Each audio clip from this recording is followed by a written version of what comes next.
아들을 낳으리니 이름을 예수라 하라. 이는 그가 자기 백성을 그들의 죄에서 구원할 자이심이라 하니라. 이 모든 일이 된 것은 주께서 선지자로 하신 말씀을 이루려 하심이니 이르시되 보라 처녀가 잉태하여 아들을 낳을 것이요 그의 이름은 임마누엘이라 하리라 하셨으니 이를 번역한즉 하나님이 우리와 함께 계시다 함이라. 요셉이 잠에서 깨어 일어나 주의 사자의 분부대로 행하여 그의 아내를 데려왔으나 아들을 낳기까지 동침하지 아니하더니 낳음의 이름을 예수라 하니라. 오늘은 대림절 두 번째 주일 기대하고 기다립니다라는 제목으로 함께 말씀을 나눕니다. 제가 좋아하는 이 방정식 해법이 있는데요. 일종의 계산에 대한 영적 해석이다 이렇게 봐도 되겠습니다. 2 더하기 2는 4다. 2 더하기 2는 4다. 이거를 이렇게 해석하더라고요. 이해하고 이해하면 사랑할 수 있다. 이거하고 이제 비슷한, 아마 한 번쯤 다 들어보셨을 겁니다. 비슷한 게 또 있습니다. 5 빼기 3은 2인데요. 그거는 오해할 만한 일도 3걸음 뒤로 물러서 생각하면 이해할 수 있다라고 하는 의미로 쓰여집니다. 그러니까 우리가 좀 오해하는 만한 상황들이 있는 거죠. 그리고 오해는 대부분 인간관계에서 일어나고 그러한 인간관계 속에서 오해 때문에 더 위태로워지는 경험들이 있습니다. 그런데 그런 오해가 있어도 결국 이해할 수 있는 그런 여유와 상대방에 대한 배려가 있을 때 사회가 좀 더 온전해지겠죠. 제가 오래전에 읽은 칼럼인데요. 그 서울 지하철 2호선에서 있었던 일입니다. 그 사람 많은 2호선에 한 젊은 아기의 아빠가 어린 아들 둘을 데리고 전철에 탄 거죠. 근데 한 3살, 4살 돼 보이는 이 어린 아이들이 전철 타면서부터 얼마나 시끄럽고 뛰어다니는지 그 전철 안에 있던 분들이 다 불편하게 생각을 하신 거예요. 아무리 눈길을 줘도 이 아빠는 전혀 아이들을 제지하거나 아이들에게 말 한마디 하지 않고 그냥 가만히 있는 거죠.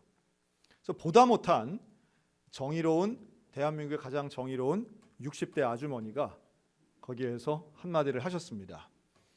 애들이 저렇게 시끄럽고 뛰어노는데 어떻게 한마디도 안 하냐고, 애들 좀 붙잡으라고 한마디 했어요. 했더니 젊은 아빠가 이렇게 부시시 일어나더니 허리를 꾸벅 숙이면서 그럽니다. 정말 죄송합니다. 오늘 이 아이들의 엄마를 장례 치르고 오는 날이 돼서 나도 너무 힘들고 애들은 지금 이 상황이 무엇인지도 모르는 아이들도 서글퍼서 저도 모르게 가만히 애들을 제지하지 못했습니다. 죄송합니다. 그러고 보니 이 아빠가 입고 있는 옷은 검은색 양복에 검은색 넥타이를 하고 있었던 거죠. 순간 그 전철 안에 있던 사람들이 숙연해지고 한마디 했던 그 아주머니의 눈에서는 눈물이 그렁그렁 맺힙니다. 조금 전까지만도 그렇게 시끄러워 보이고 철없어 보이던 아이들이 한없이 불쌍해 보이고 왠지 한번 안아줘야 될 것 같은 생각이 드는 거죠. 그러니까 눈에 보이는 사실이 모두가 진실이 아니라는 이야기를 드리는 겁니다. 우리는 때로는 눈에 보이는 사실 때문에 오해하는 경우들이 참 많죠.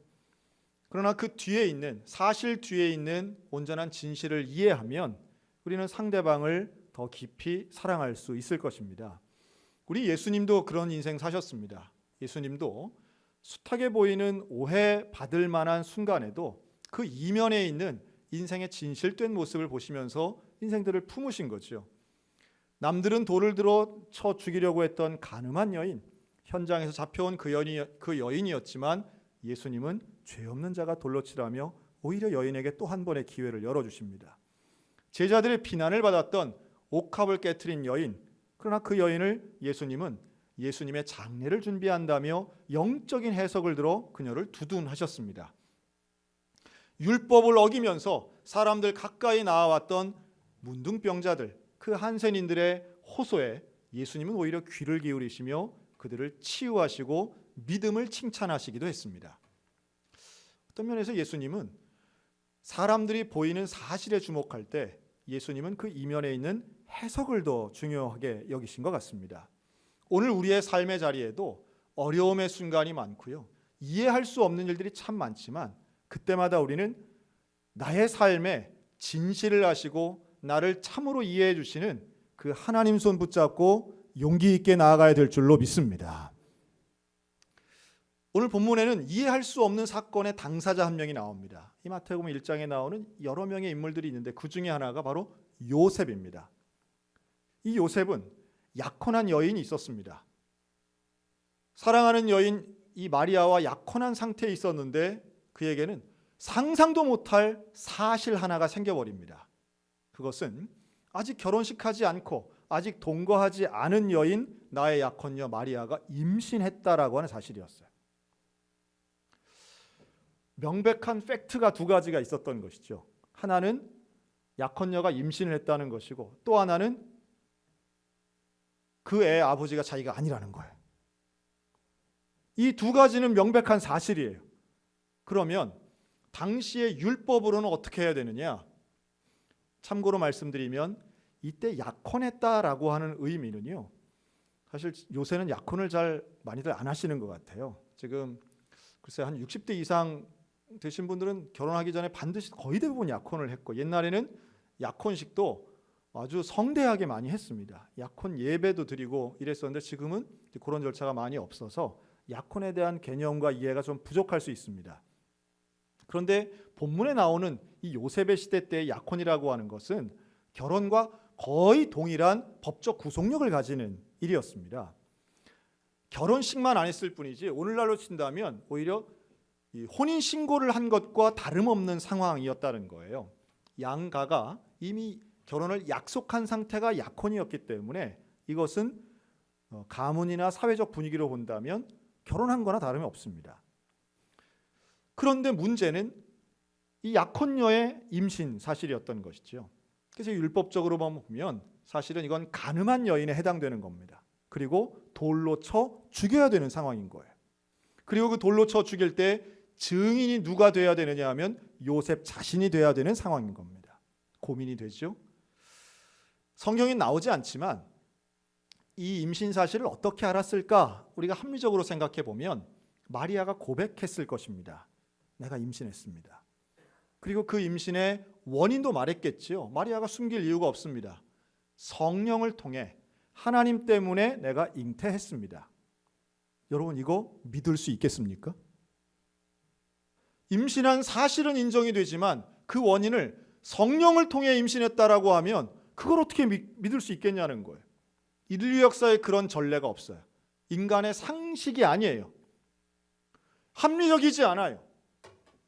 이것은 당연히 말도 안 되는 거짓말이고 이것은 간음한 여인이 하는 거짓말이다라고 판단하는 게 오히려 합리적이었을 겁니다. 그런데 요셉이 고민하지요. 이 요셉의 고민의 지점은 결국 가만히 끊으려고 결심으로 이어집니다. 왜 요셉은 고민하고 가만히 끊으려 했을까요? 이 가만히 끊는 것도 쉬운 건 아닙니다. 양가가 이미 결혼에 대한 약속을 알고 있는데 이걸 원인 무효, 없던 것으로 만드는 것도 사실은 쉽지 않아요. 그러나 이렇게 가만히 끊어내고 약혼 사실도 없었던 것으로 슬그머니 묻으려고 했던 이면에는 결국 마리아를 지키려고 하는 요셉의 배려가 있었다라고 보는 거죠. 어떤 음란한 여인이라 혹은 간음한 여인이라고 율법적으로 처벌하기보다는 이해되진 않지만 또 받아들이기도 힘들지만 그러나 마리아를 살리는 길이다. 어찌 보면 내가 아내가 돼야 할 이 마리아를 잃어버리는 일이기도 하지만 그러나 그 안에서는 이해되지 않는 상황에서 가장 최선의 선택을 하려고 고민하는 요셉을 성경은 이렇게 표현합니다. 그는 의로운 자다. 여러분 의로운 사람은 율법을 지키는 사람입니까? 율법을 안 지키는 사람입니까? 의로운 사람은 율법을 지키는 사람이 의로운 자라고 생각할 수 있지만 하나님이 인정하시는 의로운 사람은 율법 너머에 있는 하나님의 뜻을 지키는 즉 더 큰 사랑의 법으로 감싸려고 하는 그 사람을 그 요셉을 성경은 의로운 자라고 인정하고 있습니다. 여러분 이 의로운 자라 인정받는 이 요셉에게 이해할 수 없는 이 상황 속에 하나님께서는 배려해 주십니다. 하나님은 요셉을 찾아오십니다. 그리고 요셉에게 말씀하십니다. 가만히 끊고자 하긴 했지만 요셉은 그 고민을 떨쳐버릴 수가 없었던 거죠. 그래서 20절에 보면 요셉이 이 일을 생각할 때에 라고 말합니다. 항상 그 고민을 하고 있었던 거예요. 항상 이 문제, 마리아에 대한 문제에 집중하여 자나깨나 이 문제에 골몰해 있었던 것이죠. 여러분, 사람이 하나의 문제에 빠지게 되면, 문제에 꽂히면 다른 생각 잘 못합니다. 지난달 11월에 있었던 일입니다. 제가 좀 부끄러운 이야기를 해야 되는데요. 지난 11월 달에 아직 이렇게 코로나 확진이 더 심각해지기 이전에 우리 지방에 있는 소양제일교회가 임직식을 했습니다. 올해 우리 강원서 지방은 많은 교회들이 임직식을 했는데요. 우리 소양교회도 했고 중앙성결교회도 했습니다. 그런데 세 교회 중에 가장 큰 규모로 소양제일교회가 이번에 임직식을 한 거예요. 장로님도 세우고 안수 집사님, 권사님도 세웠습니다. 아주 많이 세웠습니다. 그런데 저에게 안수위원으로 이제 와달라고 초청이 왔습니다. 그래서 주일 오후에 예배 마치고 이제 소양제일교회를 간 거죠.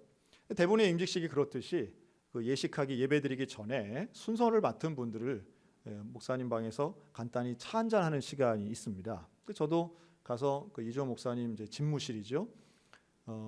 주차장 한 구석에 있는 집을 개조해서 만든 아주 큰 방입니다.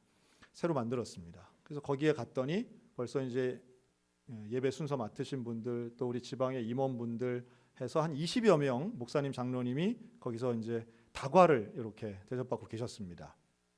저도 가서 인사하고 이제 예배 시간이 돼서 다 이제 가는데, 저는 우리 교회 장로님하고 잠깐 더 얘기하느라고 한 3분, 3, 4분 정도 늦었어요. 그리고 이제 예배 드리려고 나왔는데 보니까 제 신발이 없는 거예요. 이제 거기는 참고로 신발을 벗고 들어가는 사무실이었습니다. 제 신발이 없고 다른 신발 하나가 이제 놓여 있는 겁니다. 그러니까 감이 오죠? 어떤 분이 제 걸 신고 간 거예요.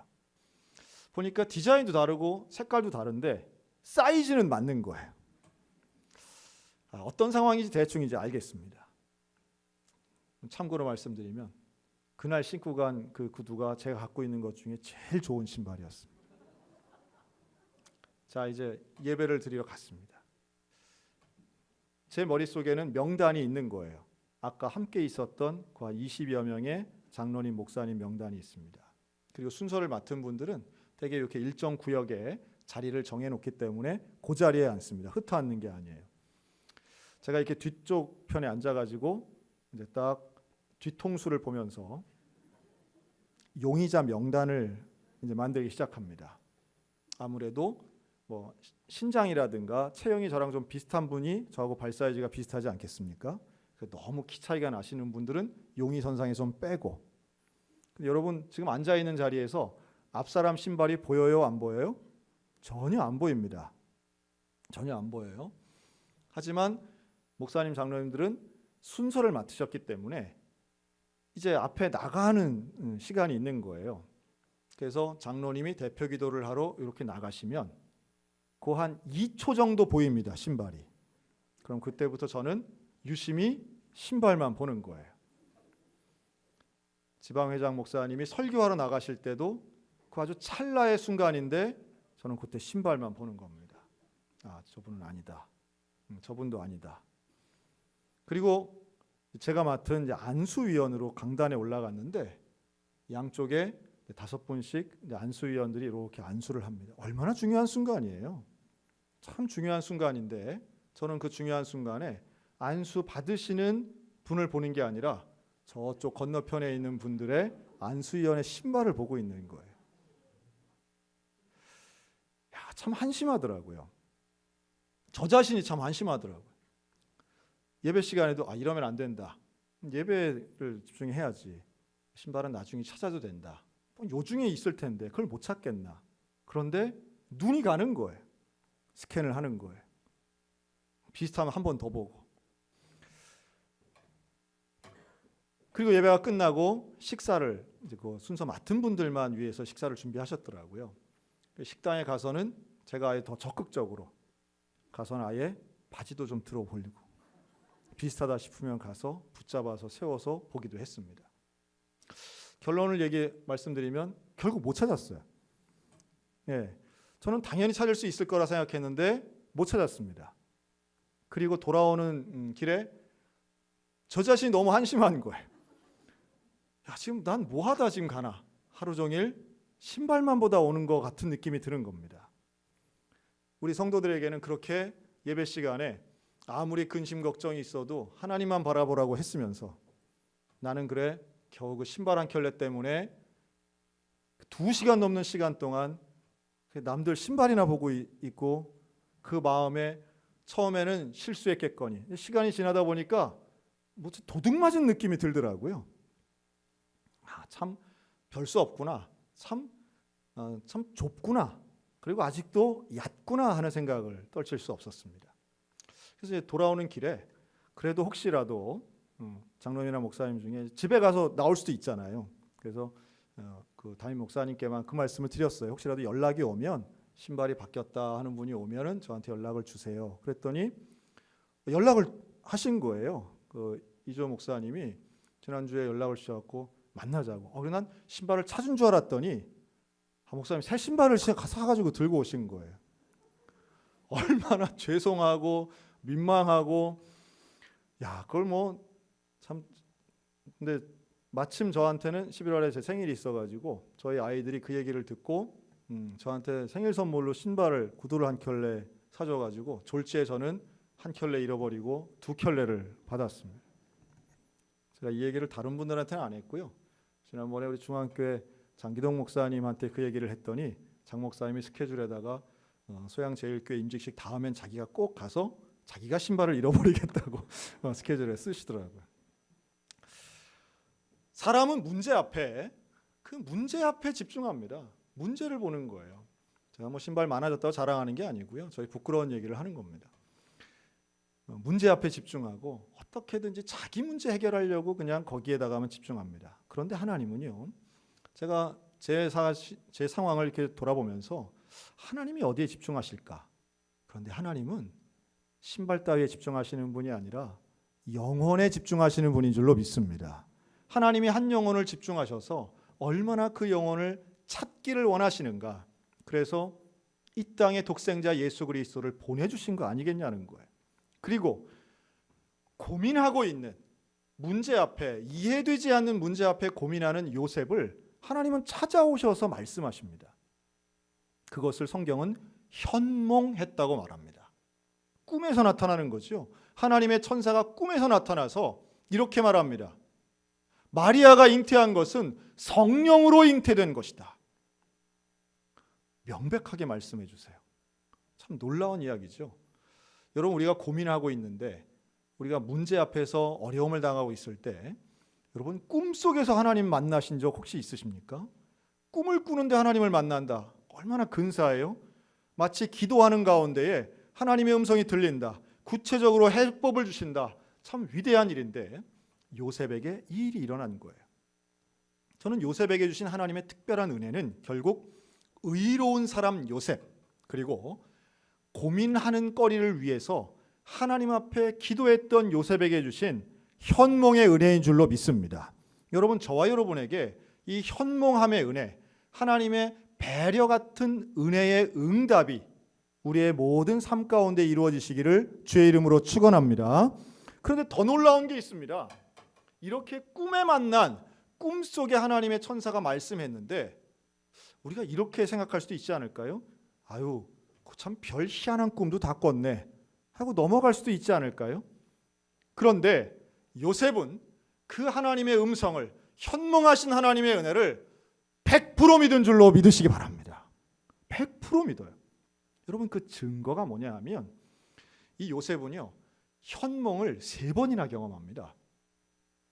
이 21절이 첫 번째 현몽이고요. 20절 21절이 그리고 2장으로 넘어가면 2장 13절과 2장 19절 2번 더 현몽의 은혜를 경험합니다. 2장 13절은 예수님이 탄생하신 이후에 현몽한 하나님의 천사가 야 헤롯이 아이들을 다 죽인다. 당장 애굽으로 피해라 라고 말씀해요. 그때 즉시로 그 밤에 가족들을 챙겨서 애굽으로 피신합니다. 또 애굽에 가 있을 때 2장 19절 다시 한번 현몽하신 하나님의 음성은 이제 다시 이스라엘로 돌아가라. 즉시로 이스라엘로 돌아옵니다. 요셉은 현몽의 은혜를 그냥 지나쳐버리지 않고 100% 신뢰하고 100% 순종합니다. 여러분, 이게 바로 의로운 사람 요셉의 위대한 믿음인 줄로 믿습니다. 그러니까 여간한 건 다 믿는 거예요. 정말 마리아의 임신 그것이 이해가 잘 안 돼서 그렇지 한번 이해가 되니까, 성령으로 잉태됐다는 걸 믿으니까 놀랍도록 순종하는 요셉의 결단의 모습입니다. 그리고 또 하나, 이것을 100% 신뢰했다는 걸 어디서 알 수 있냐 하면 다시 20절로 돌아오면 천사가 이렇게 말합니다. 다윗의 자손 요셉아, 내 아내 마리아 데려오기를 무서워하지 말라. 무서워하지 말라. 여러분, 아내를 데려오는 게 무서운 일입니까?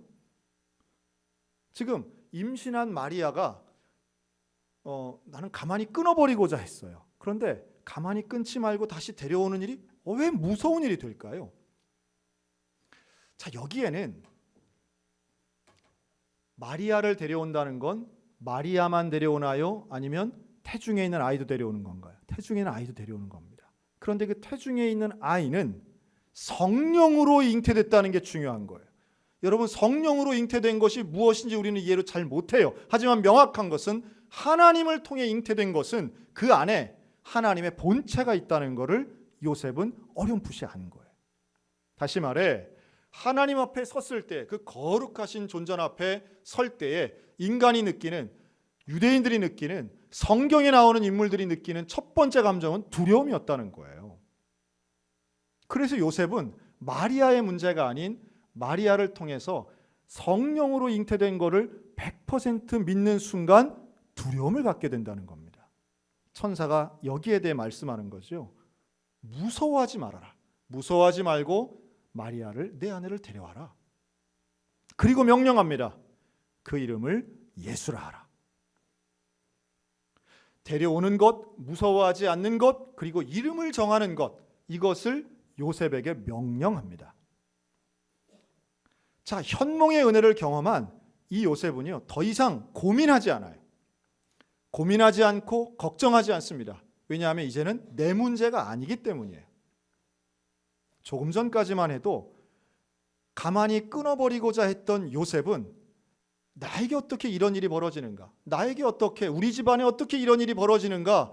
고민하고 걱정하고 염려하고 이해하지 못했던 오해의 인물이었지만, 하나님의 말씀을 들은 이후에는, 그것을 100% 신뢰한 이후에는 순종의 사람, 확신의 사람, 이해의 사람이 되었다라고 하는 말씀입니다.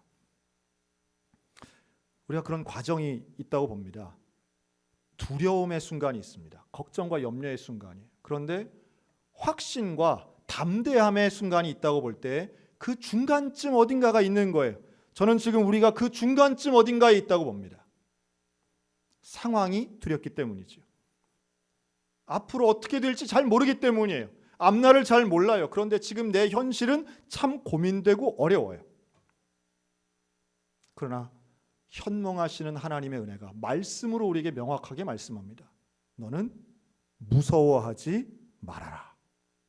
이 일은 하나님의 성령으로 된 것이다. 하나님이 인도하신다. 그러니 너는 그 자녀의 이름을 예수라 하라. 여러분, 오늘 우리에게 똑같은 말씀 주시는 줄로 믿습니다. 무서워하지 말아라. 이 모든 역사와 시간은 하나님이 성령으로 인도하여 가신다. 그러니 너는 예수를 기다리고 예수를 붙잡으라. 그리고 그는 임마누엘이라 하리라. 임마누엘은 하나님이 우리와 함께 하신다는 거예요. 그러니 그 예수님을 기다리는 요셉은 그 마음에 확신과 담대함과 기대와 감사를 가지고 예수님을 기다린 줄로 믿습니다. 그 임마누엘의 신앙이 오늘 우리들 가운데 함께 있어서 성탄을 기다리는 우리 모두에게 이 확신과 감사와 기대가 있었으면 좋겠습니다. 그 기대가 있었음을 증명하는 게 마지막 25절이죠. 아들을 낳기까지 요셉은 마리아와 동침하지 않습니다. 동침하지 않았다는 것은 그들이 온전히 예수를 기다렸다는 거예요. 요셉은 철저히 현몽하신 하나님의 말씀을 100% 신뢰하며 철저히 예수님을 기다린 사람으로 그려집니다. 예수님을 기다리는 그 예수의 탄생을 기다리는 그 기간 동안 요셉은 천사의 말을 한시도 잊지 않았을 거라고 생각해 봐요. 그리고 기대하면서 낳기만 하면 나는 즉각 내 사명을 감당할 거야. 사명이 뭐예요? 그 이름을 예수라 하리라. 이름을 짓는 거예요. 예수라 부르는 거예요. 그리고 그 사명이 요셉에게 있었던 것이죠. 오늘 우리들의 삶 가운데에도 어려움과 오해와 두려움이 앞으로도 계속 있을 겁니다. 문제는 계속 있어요. 그러나 그때마다 요셉이 가졌던 그 담대함과 확신을 가지고 우리 예수님 붙잡는 저 여러분들 되시기를 바랍니다. 예수 안에 소망이 있습니다. 예수님께 생명이 있습니다. 성탄절을 기다리는 우리는 결국 그 소망을 붙잡는 것입니다. 그 생명, 그 가치, 그 능력이 나를 바라보시고 나를 사랑하시며 나에게 집중하시는 하나님의 절대 사랑이 예수 그리스도가 성육신하여 이 땅에 오신 사건으로 증명되는 거죠. 우리는 그 성탄을 기대하며 기다립니다. 간절한 마음 가지고 기다릴 때 현몽의 은혜를 요셉에게 주신 하나님께서 우리에게도 말씀으로 은혜 주실 줄로 믿습니다. 말씀을 붙잡고 기도하시기 바랍니다.